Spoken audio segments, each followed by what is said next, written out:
Nagbabalik na ang inyong super mom, mga super guys. Super guys. Ayan, ngayon, tinatalbusan ko na ang talbos ng kamote. Guys, gumagamit ako ng gunting kasi pag kamay ang ginagamit ko, ang tagal matanggal ng mancha sa kuko. Tyra, stop!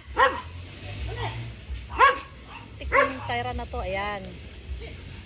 Bukod sa munggo na ilalagay natin, naglalagay din ako ng talbos at alokbate. Kasi paborito kong mga gulay ito.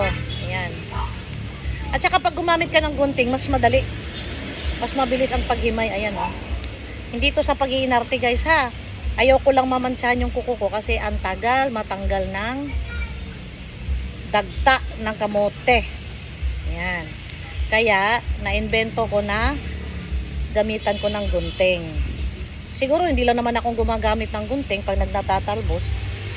Meron din siguro iba na ang pinagtatalbos nila ay gunting. Ayan. Ayan. Pagkatapos itong talbos, babanatan ko na yung malunggay. At syempre, huhugasan ko to. Kasi ang malunggay nahugasan ko na, ito hindi pa. Yan.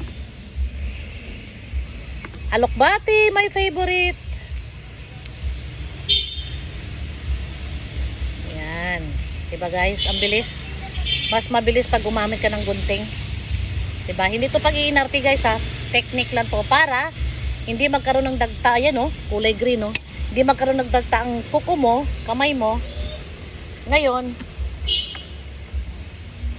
babanatan ko na ang malunggay. Hihimayin ko na. Ito yung pinakamatagal. So, hindi na ako mag-video nito. After ko matapos, saka ako mag-video. Bye!